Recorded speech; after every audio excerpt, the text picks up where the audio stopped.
Before calling upon Professor Maitra to deliver keynote address and train all of us I'd like to give and present a small profile of our esteemed guest. Professor Maitra did PhD in 1986 from Columbia University under the guidance of Ronald Breslow, and he did his postdoctoral studies at the laboratory of Paul A. Burlett of University of California, Berkeley. He is involved in Initiative for Popularization of Science, CSIR,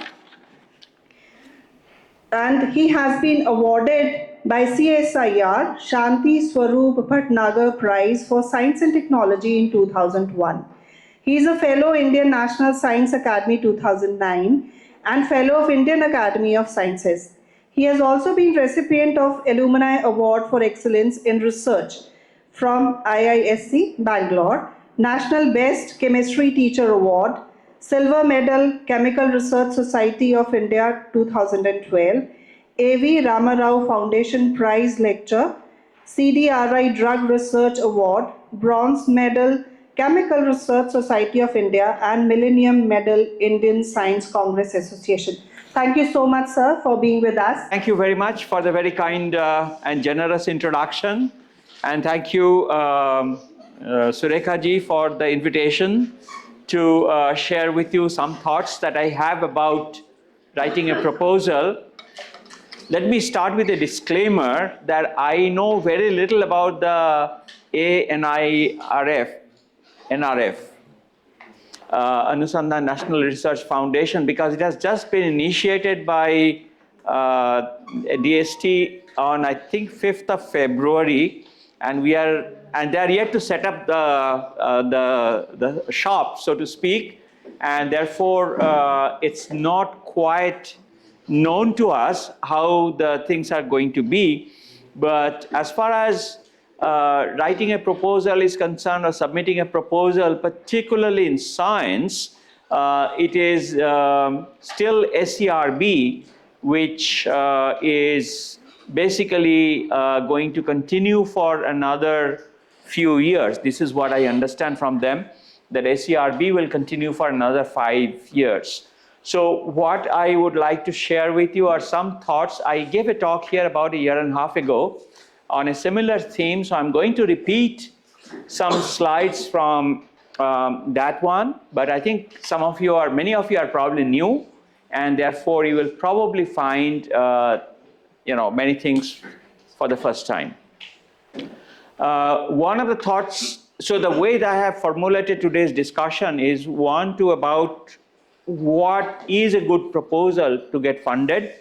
Secondly, as far as SERB proposals are concerned, I think I'm not going to have any sort of chemistry or a science bias in today's presentation. So whatever I'm going to describe will probably apply to more than one subject, or all subjects possibly, including subjects in humanities.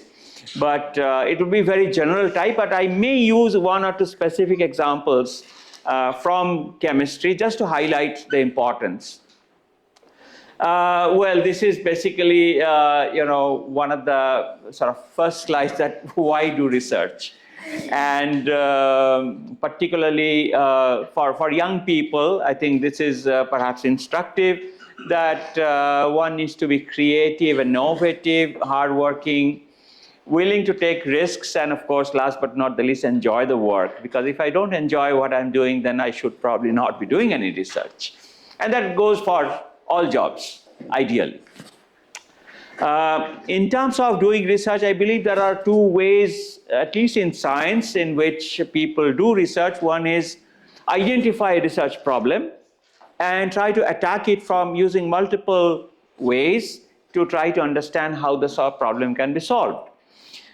This is a sort of target-directed research, but as opposed to that, what you can also have is what sometimes is called a blue sky research, or a curiosity-driven research.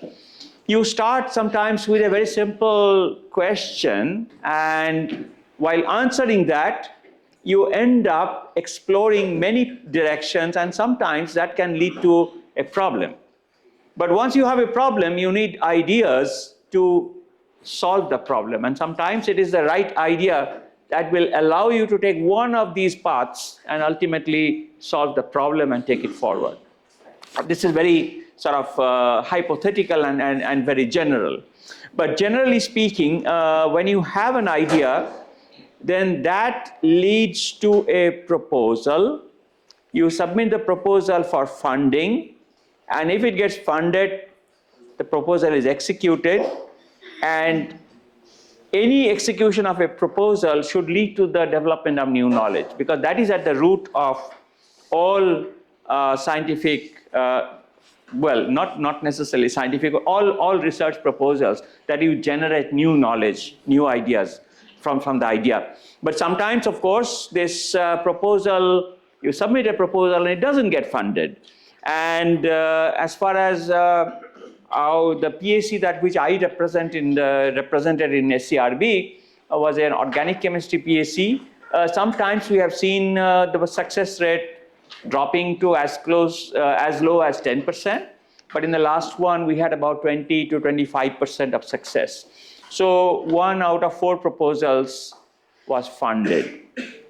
So I would like to highlight to you about what are the reasons why certain proposals are not funded, and also what one can do, and what are the reasons and how one can make proposal more fundable, so to speak. So basically, the main part of writing a proposal starts with an idea and how the idea gets developed into a proposal. So I will elaborate a little bit more on that. And of course, when you generate new knowledge, that can lead to papers, patents, products, PhDs, etc., depending upon the type of the proposal and how you execute and how you take it forward.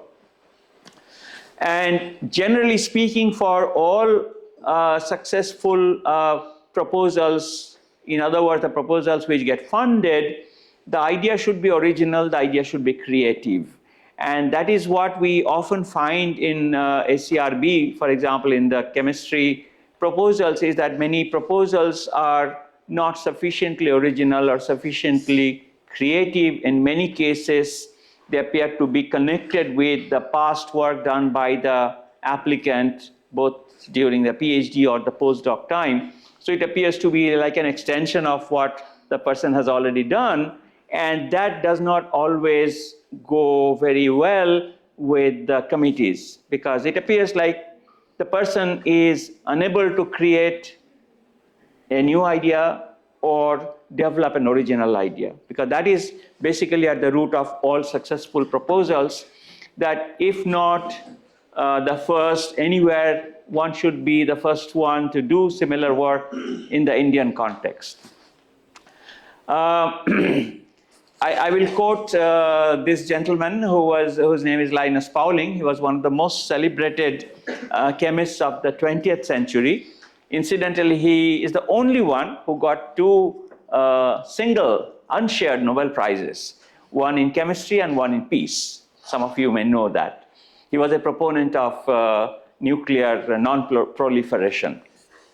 So he said that you aren't going to have good ideas unless you have lots of ideas and some sort of selection, some sort of principle of selection to choose. And his idea was that when you have multiple ideas, you must identify which ideas are the sound ideas and which are the unsound ones. And this is what I often tell my younger colleagues, that once you write down ideas, you try to evaluate them, do a self-evaluation, and make sure that not all ideas that, for example, I can think of are going to be sound ideas. So therefore, I must have to develop a principle of self-evaluation and make sure that I take forward only those ideas which are sound ideas and reject the unsound ones at my level first, so that I don't let somebody else reject my ideas. So therefore, once I have some ideas, then I should pick the favorite one or what I find as a sound idea and ask questions about all interesting unanswered questions related to the subject. Write down the hypothesis and all untested hypotheses, and then if it is a sort of an experimental project. It can also be based on data collection. For example, in many sort of projects which may not be science related in social sciences, one can collect data, do field studies. So in that case also you can possibly write down all possible ways by which the hypothesis can be tested. And at this point, particularly for science projects, I would advise that when you design the experiments to test your hypothesis, do not worry about money, do not worry about expertise, do not worry about equipment. Because ultimately your idea would be, because if you think about this, then you will not be able to do justice to your hypothesis and to the experiments. So, and at the first level, one needs to address this question of how to solve the problem. I know that I have an important problem, and I will go all out to find ways by which I can solve the problem. Doesn't matter how much money it will cost, doesn't matter who will do it, and so on. And then, at that point only, I would know that how to take my idea and develop a proposal. At that point, if I'm not convinced, I should not submit the proposal. And in general, it turns out that developing a proposal, developing an idea to a proposal to submission can sometimes take 6 months, sometimes can take 1 year. So this is not something that can be done overnight or come up with an idea. So sometimes many funding agencies start proposal, they initiate submission of proposal, and they said, we have a 1 week deadline. And it's almost impossible for anybody, even practiced good practitioners of projects, to submit a proposal like that, within a week or so. Now, generally speaking, these are things which are expected from a proposal. Should be well organized, clearly written, and it should be written for reviewers, because ultimately it is the reviewer who is going to review and evaluate a proposal. And there should be strong arguments. And why your proposal is significant, that should be the top priority. And there should be an exit route, which is also called sometimes plan B. Because I may think about a proposal, a hypothesis, and everything, but sometimes the people also say, do not put all your eggs in the same basket. So there should always be a plan B, because if something doesn't work, because this is a question very often asked during the proposal presentations, is that suppose your proposal doesn't work, what are you going to do? So there should be an exit route or a plan B.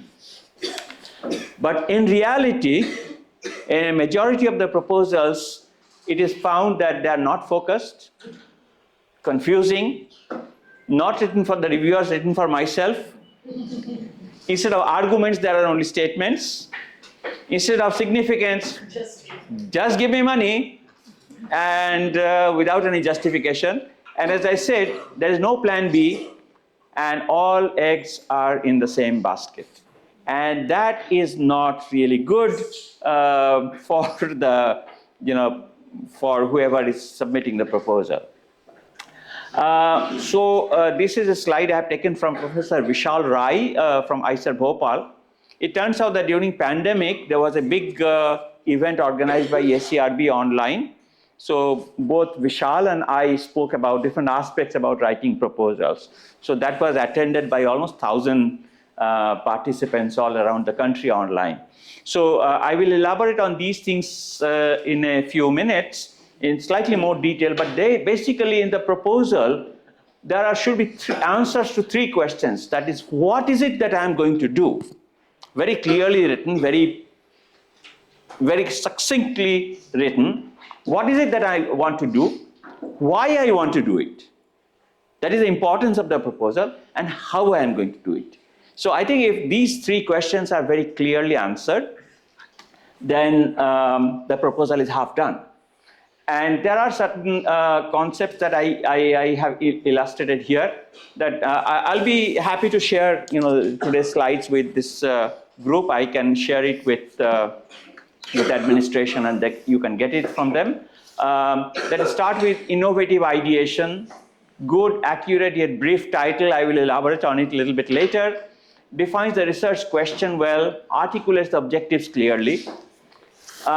Question why defines the importance and significance and places it in the context of the state of the art in the field. That is, if it is something that has been done 10 years ago, then perhaps that is not something that I should write a proposal on. And of course, how is the research plan and methodology? And this is where also we often have problems in proposals, that the research plan and the methodology are not very well illustrated. And if it is really a high value proposal, we always expect that there should be some sort of a proof of principle. In other words, there should be some preliminary work, unpublished, can be unpublished, which justifies why this new proposal is written, or why the PI thinks that the proposal is likely to work, because that adds a lot of value to a proposal if there is some preliminary data, preliminary results. And of course, one has to prove the role and capability of the research team members. And in many cases, what happens is it seems that the proposal is a mix of two different subjects, for example, chemistry and biology. It can be any two subjects, it can be biology and physics, but if the proposal is written in that way, that is, it is a multidisciplinary program, but there is only one PI, okay, then there is always a big question that who is going to do the other part of the work. So that is also something that needs to be very clearly defined right in the beginning as to who is going to do the other part of the work. It can be any two subjects. So I do not, again, want to sort of limit this focus only to science principles. So coming back to the specific writing of the proposal, it is very important to look at the format and strictly follow the instructions. And I think in many subjects what happens, for example, I will give you some numbers from the organic chemistry proposals. Now it is only once a year submission, and last year we got about 350 proposals which were submitted. Now, if you want to review every one of them, then it becomes too much of a pressure for the reviewers. So what we do is we first do a shortlisting, and that is done by the committee.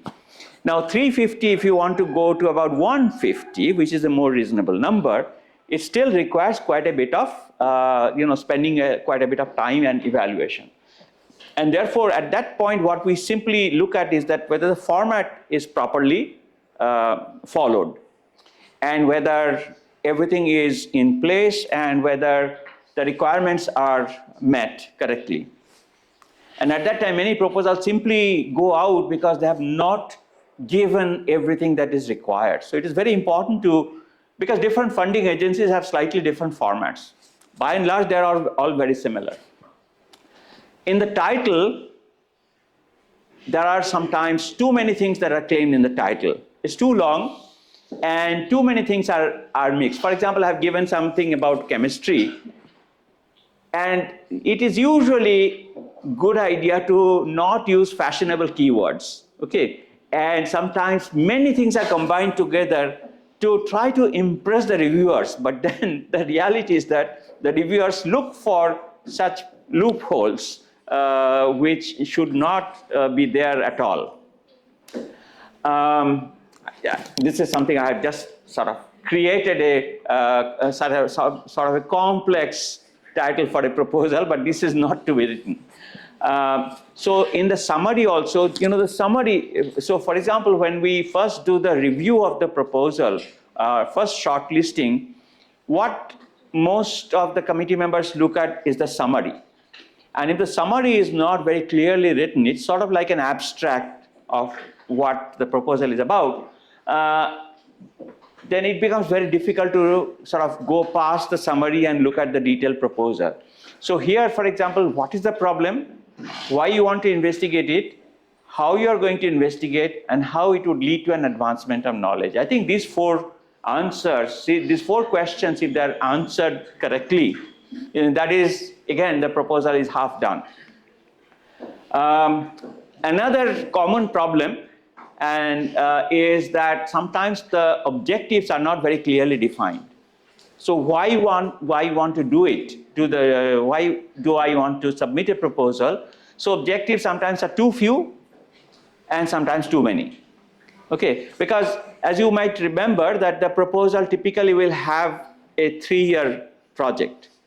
It will lead to a 3-year project if funded. So in 3 years, you can only do certain amount of work. So if the objectives are too many, it leads to, in many cases, rejection of the proposal because it is simply not doable in the limited time.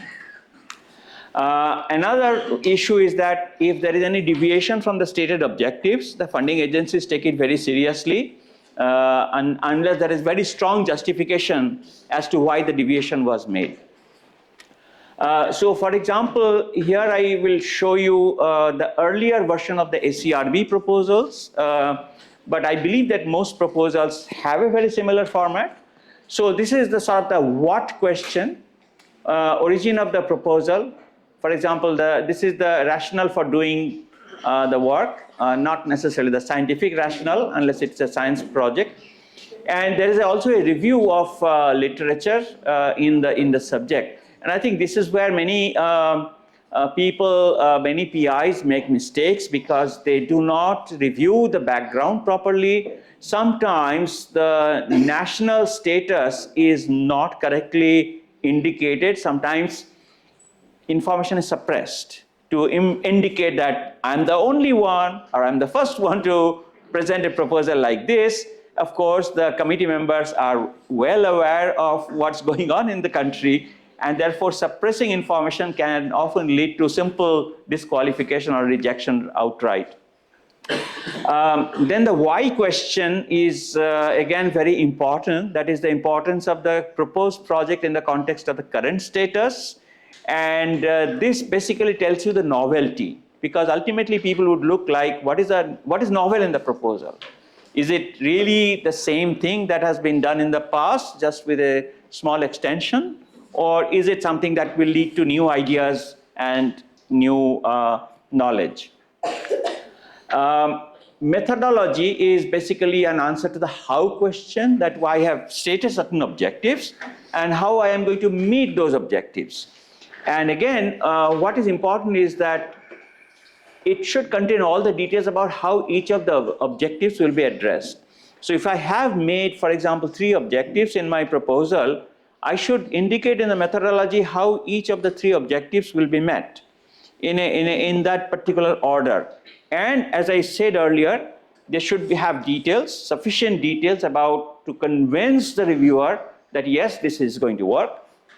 If not, then the PI should also give an indication about what would be the exit route. If, for example, this methodology fails, what is it that I'm going to do to get around the problem? I think that is very important. As I said, plan B or the exit route.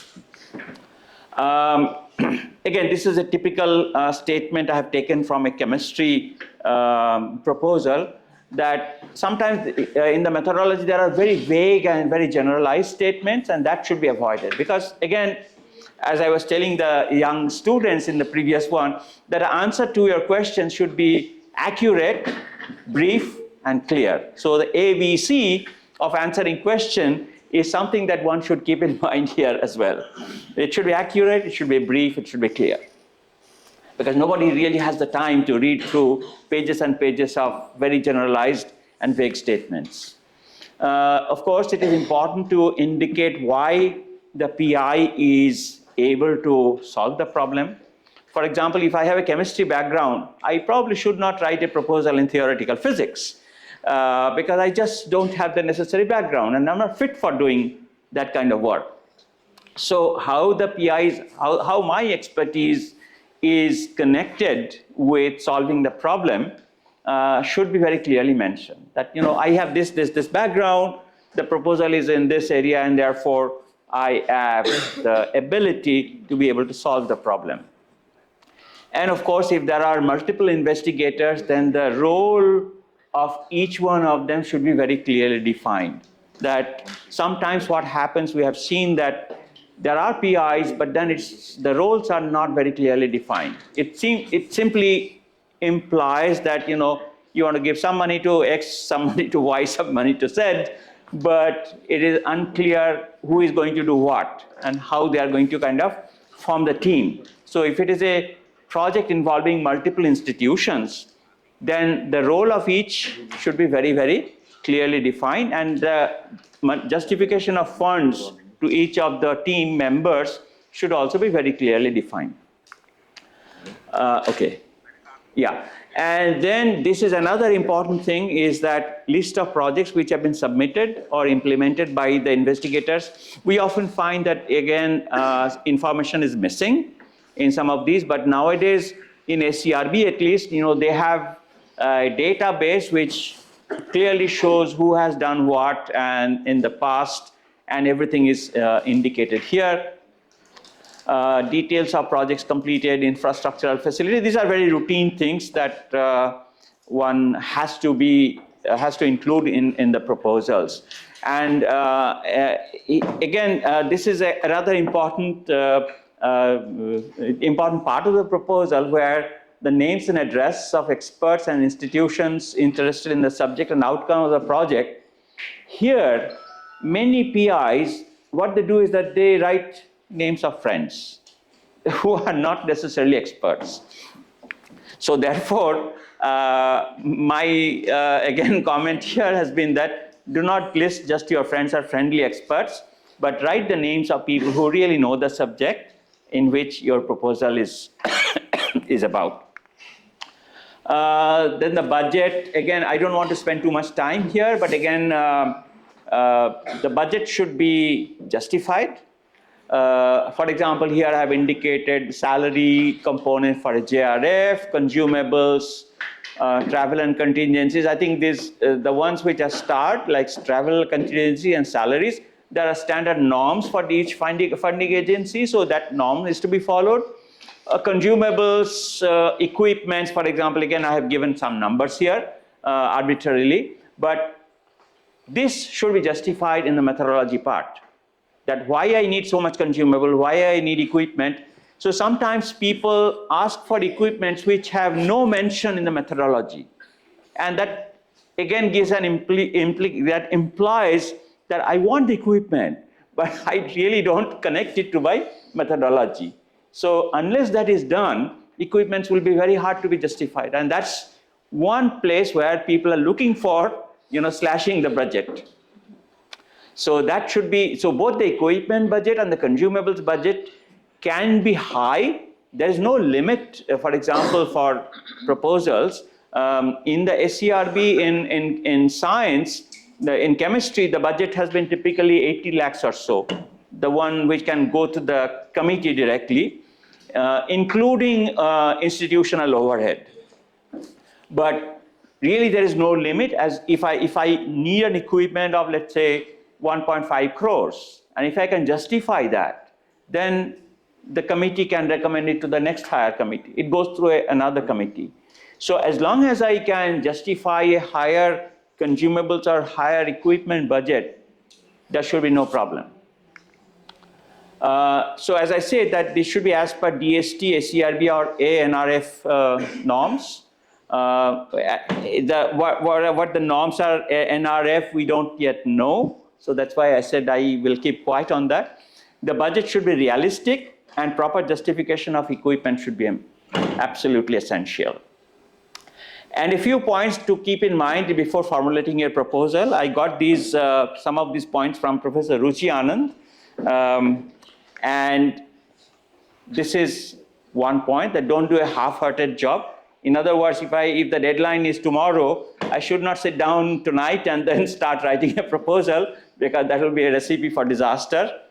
And don't assume that nobody reads your grant.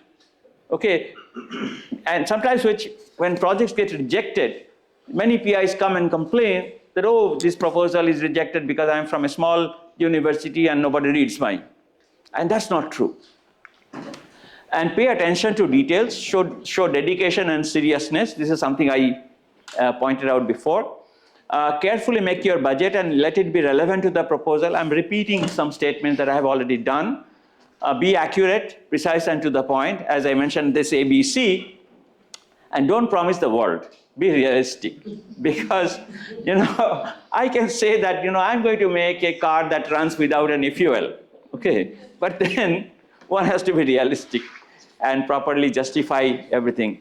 And as I also mentioned earlier, that have relevant collaboration included for experiments outside my expertise. So if I promise something that I will do some chemistry and then I will make a technologically possible product, okay, or I will develop a product, then I need to interact with chemical engineers, for example, or technologists who can take my ideas forward. And as I said, the preliminary results are very important because that basically gives that I am competent to take this project forward. Okay, so in summary, therefore, I don't want to take too much time. The grant comes from taxpayers' money, which includes you and me. And ultimately, the person on the street has the right to ask me, what have you done with my money? Okay? And we must be responsible to answer that question. So a grant basically is a taxpayer's money invested in a research area with a short or long-term benefit to the society. And in the grant proposal, there are three extremes. One is that if it is a routine idea but very well written, it is unlikely to get funded. Okay? So no grant writing skill can help because the idea is very routine. If it is an innovative idea but then it is not well written, it can still be salvaged. Sometimes what happens is, sometimes we see proposals coming from, let's say, somewhat inexperienced PIs, which may be young, maybe working in a small university or small institution. We first check if the idea is good. If the idea is good, but it is not very well written, or if there are some loopholes there, we assign one of the committee members to work with the PI and make sure that he or she understands how it can be revised to make it possible to submit. And it has happened in the past that a relatively good idea but not properly formulated has been salvaged and submitted, and the PI did get funding from it. And of course, if it is an innovative idea and well drafted, then chances are very high that it will get funded. So in conclusion, the best recipe for a successful funding is that start with a good and challenging idea. The specific aims should be limited to 3 to 4, and it should be clear on the hypothesis and how this could be tested, which is something I had highlighted before. Formulate your proposal clearly before writing it up. So go through this cycle multiple times. Follow the proposal format, need not be SERB, correctly. Suggest appropriate reviewers, that I mentioned that they should not be just my friends. There is no limit to the budget as long as it is justified. And whatever the output is after the project is executed, that should lead to advancement of the knowledge in the field. And then, as I mentioned, I'm again repeating some of the statements I made before. Interdisciplinary projects must have the PIs with complementary expertise. And typically the duration of the project is about 3 years, but in many cases, extension between 6 to 12 months without additional expenditure is actually allowed. And in SERB project, for example, as of now, one can apply for extension 6 months before the project gets terminated. So in principle, it is possible. I have done extension multiple times because money was left. Sometimes spending money becomes a problem in the early years.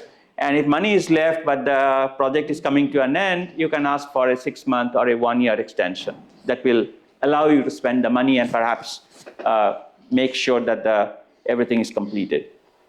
This is again an image from Ruchi, and she had put these 3 things. That is, a proposal is basically a connection of novelty, usefulness, and good methodology. And I need to combine these in a creative way to formulate a proposal. One slide about the reviewing process, because sometimes the PIs need to know what is done and how things are reviewed. And as I said, that in the preliminary screening, which actually is not done through peer review, one looks at the format, review of literature, novelty, objectives, methodology, background of PI, and recent independent publications. These are checked. Shortlisted proposals are sent for peer review to committee members, depending upon the expertise, and to other experts. And sometimes for a given proposal, we get as many as 10 reviews. So it's not that a small group of people sitting together in the committee are taking any decision. So we go by the independent peer review from committee members who may be committee members, but anonymously. These reviews are all received anonymously. So except for the chairman of the committee, no other committee member would know who has written the report. So it's completely anonymous. And then based on these findings, these are screened. As I said, there's sometimes as many as 10 reports are received. And the selected ones are checked for estimated budget. And proposals are graded out of 10 and arranged in descending order of the score. And depending on the availability of funds, the projects are funded from the top of the list. It's as simple as that. So, the reviews, each review comes with a number, which is the reviewer's evaluation of the proposal out of 10. And we do not always take a simple average, because that could be done by anybody. We also look at collectively about the proposal, about the quality of the proposal, and make sure that the reviews are all done correctly. And then typically what happens is, if the score is 8 or more, then there is a very good chance of funding. So this is basically the reviewing process, but I would also like to highlight some of the points which are the common reasons for rejection or asking for resubmission, because sometimes that becomes important. One is lack of novelty and creativity. Again, I will repeat what I already said, but these are listed together. Significant overlap with PhD or postdoctoral work, too many objectives, not focused.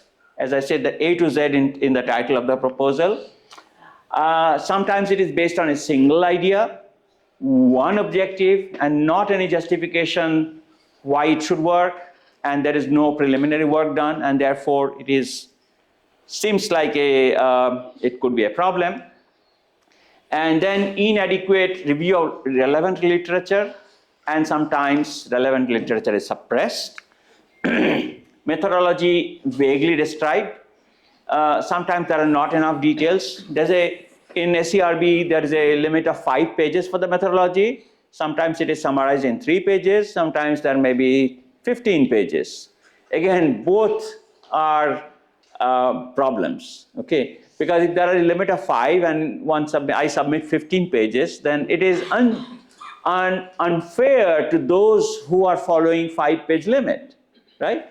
So one should not pay attention to extra things. So we just look at the first 5 pages. The budget can be unrealistic, because the methodology sometimes is entirely dependent on a single high-cost equipment. For example, I can write a proposal in which I must require, let's say, 5 crore equipment. Okay. Now, I may or may not have any background in this work. So if I'm an established researcher working in that field, then perhaps I can justify why I need a 5 crore equipment. But if for the first time I'm proposing that, I'm going to bring the moon to the earth and I need 5 crores, I don't have the background, and a single equipment is needed for doing the work, then it is very unlikely to get funded. And again, as I said, that when there are multiple things which are combined in the title, but it is unclear as to who is going to do the other part of the work, then usually such projects are not always rejected, but sometimes we go back to the PI and ask him or her that who is going to do the other part of the work. Please include a co-PI. In fact, I remember getting a proposal from a very established young faculty member. Again, he had this XYZ, that is his own part of the proposal, and then he said biological studies. And then when you read the proposal and the methodology, there are no biological studies. So we actually rejected and asked him to identify a co-PI and resubmit the proposal. And fortunately, he understood the problem. He identified a co-PI, and the next proposal was funded without any problem. And he ultimately thanked the committee for drawing his attention to this. And he said, now my proposal is going very well, and I'm able to collaborate with the co-PI extremely well. And we were all very delighted that this was done. But sometimes it is not done because the PIs are very sensitive to criticism. So one should not take these things very seriously. Criticism, one should take the criticism with, in the right spirit, because it is not criticism of your work, but the way you have formulated, the way you have presented the work. It's not criticism of your thinking process. And sometimes when PIs are asked to resubmit a proposal, they resubmit the same text with a different title. And they don't realize that the committee members and SERB or the funding agency has all the details we can always look up. Okay, so that has to be done very, very carefully.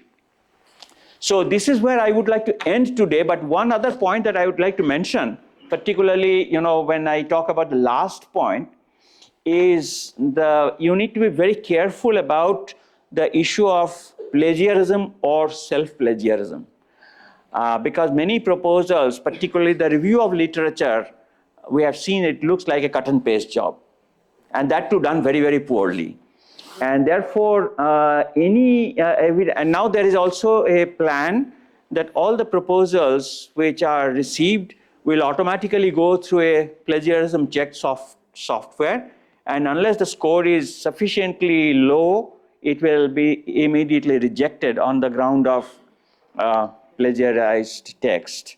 And sometimes text, images are plagiarized, and collectively when the committee sits, somebody or other will be able to easily find that. And sometimes we have seen that complete paragraphs have been simply copied from literature available or from somebody else's publication, thinking that the committee will not find that out. And that usually doesn't happen. Somebody or other will be able to track it. And therefore, the reason I'm saying is that this is becoming more and more common nowadays because information is so easily available and one can even use AI to write the proposal. But I hope that that will not happen, that the proposal will be your original ideas, and it will lead to advancement of knowledge in whichever field you are working on. So with this, I would like to again thank you all for giving me an opportunity to share some of my somewhat random thoughts, but I hope that there was something for every one of you. Thank you very much.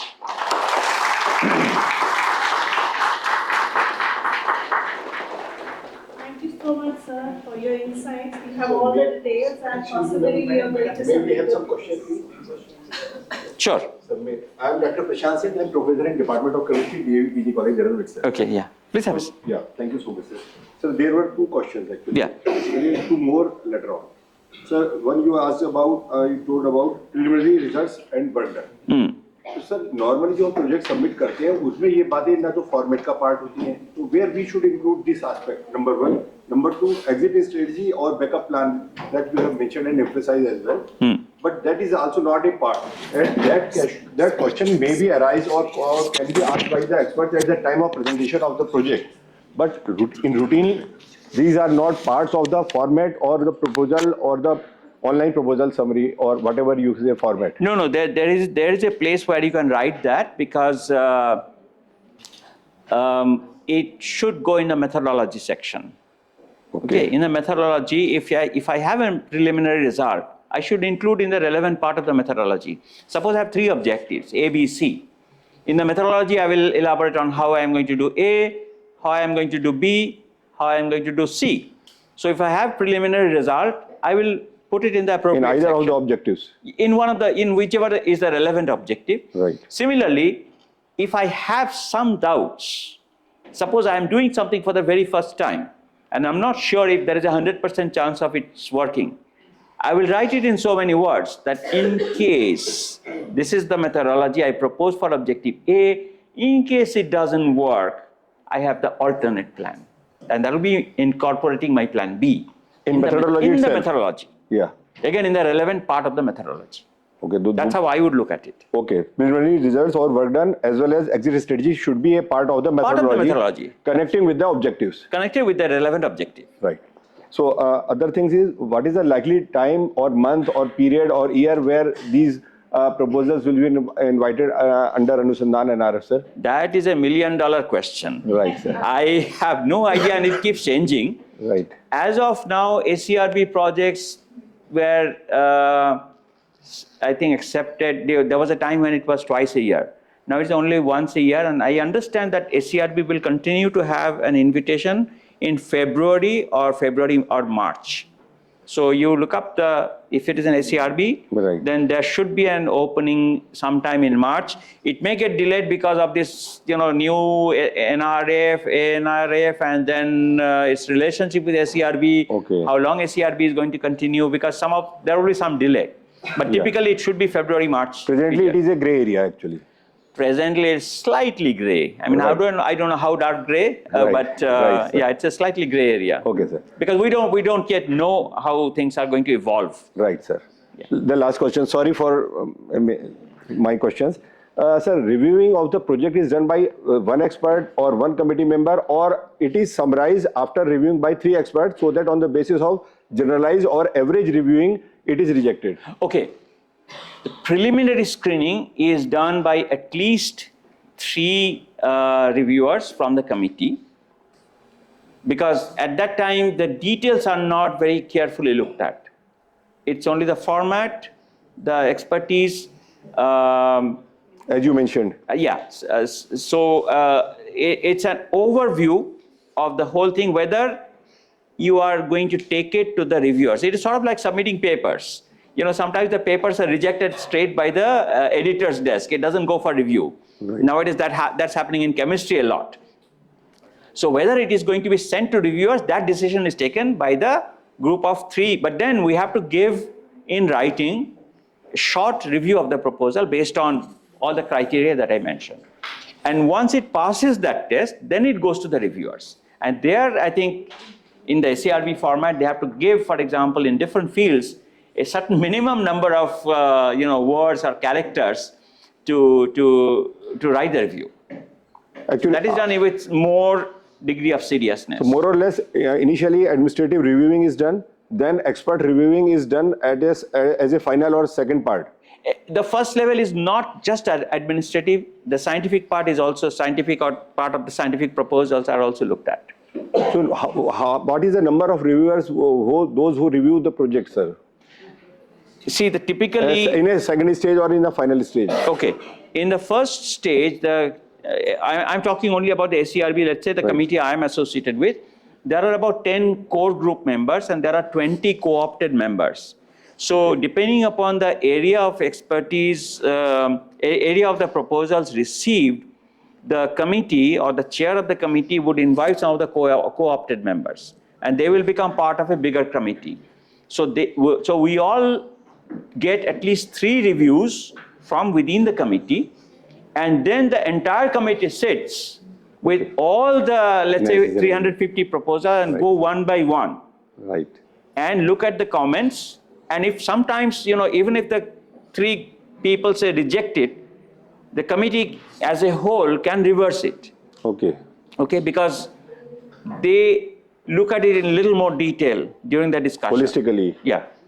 Thank you very much, sir. Yeah. Thank you so much. Yes. Professor Maitra, thank Yeah. you for the very, very interesting and insightful intervention. Thank you. The small question to make. No problem. The question is related to, as an investigator and potential, fund seeker, how one can showcase the work he has done within the proposal, because by and large, your work should be highlighted. Yeah. Which portion should be, should be targeted across the whole, body of the proposal, where we can, mention our own work. Okay. First of all, thank you for this question. So the question is, there are certain sections that I mentioned where the PI's background and the relevance of PI's background in the context of the proposal, execution of the proposal is mentioned. That comes after, I think, after the methodology. So that is a section where you can showcase what you have done in the past. And of course, you have to list your publication. So that itself is a listing of what you have already done. But there is a section where the relevant part of your work, the part of your work which is relevant to this proposal can be highlighted. So there is a section for that. Thank you so much for the interesting questions. We have better insights now. More questions, please. Thanks for your nice presentation. Actually, I am representing CSR IIT. I am also getting proposal for expert opinion. Yes. Okay, but now I am seeing that the experts are asking about the TRL level. So in SERB call, there is a limitation of up to TRL level 3 or 4 or for the basic research only. That is my question. Yeah, I think TRL, can you elaborate? Then Technology readiness level. Technology readiness level. I'm not completely familiar with it because I'm not involved in this more technical or applied projects. So I cannot completely answer this. This is perhaps those who are involved in more technology-oriented projects, perhaps they can address this. So I do not quite know how that can be handled. But that's where I think it's part of the CCR funded project. That's right, I understand. So even in SCRB project, I think some discussion about this TRL level has come out. But generally speaking, the kind of proposals that we look at are mostly at the level of basic research and not quite applied. Although nowadays there is a gradual tendency to look to at least have the PI, make the PI a bit sensitive about the possibility of translational aspects of the work. Because we don't, again, it has to do with, the question that I mentioned that, the person on the street can say, what have you done with my money? And so therefore, we have been instructing all PIs that even if there is a remote possibility of your work becoming, taking, for example, getting into a product, getting a product out of your research, you should still explore that possibility. You may not be able to do it on your own, but you find out who can take your work forward so that it can be, there can be some technology coming out of it, a product or a patent, for example.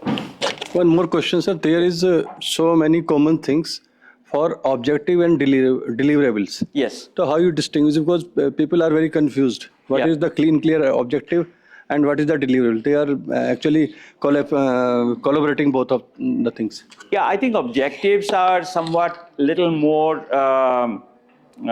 sort of philosophical in nature in some cases, but deliverables can be more accurate measure of the output of the project. That may be in the forms of patent or paper. And meantime, sometimes activities are also mixed with the objective. Yeah. Yeah, the literature updation is the activity, but that is part of the objective. Yeah, I would say that literature updation is something that I should do before writing the proposal. For example, in many cases we have seen that objective number 1 is review of current literature. And we say that you should do it before writing the proposal, because once you write the proposal, gets funded, then you should get going. I should not waste time at that time using taxpayers' money to review the literature. Okay, thank you. Unless it is, particularly I'm focusing on the scientific projects. Of course, for projects in social sciences, review and study of literature becomes very important. That can be part of the overall project description. Thank you so much. We invite more questions from the curious scholars. We have some questions from curious scholars and the community members as well. Shall we wind up the session then? Thank you so much, sir. My pleasure. And we'd like to extremely thank Professor Maitra for taking out time and being with us and giving us so much details about the proposal in this workshop. We are extremely thankful to Dr. Arun Kumar for arranging such a wonderful lecture. We are extremely thankful to the Research and Development Cell and IQAC Cell. And now I'd like to request VC ma'am to please present a token of gratitude as a memento to Professor Maitra. Shall I come here? Oh, Photograph, please, the photographer. oh my God, thank you so much.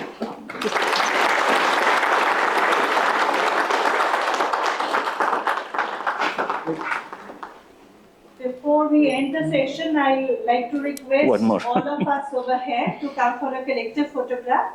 All of us would love to have a photograph with Professor. Like a copy, I will share it with the PDF version with Professor Arun Kumar, and you can get it from him. Thank you. Thank you so much. For the group photograph, please come. आपने बहुत ही बढ़िया lecture दिया sir. Thank you so much. Thank you. Please be seated.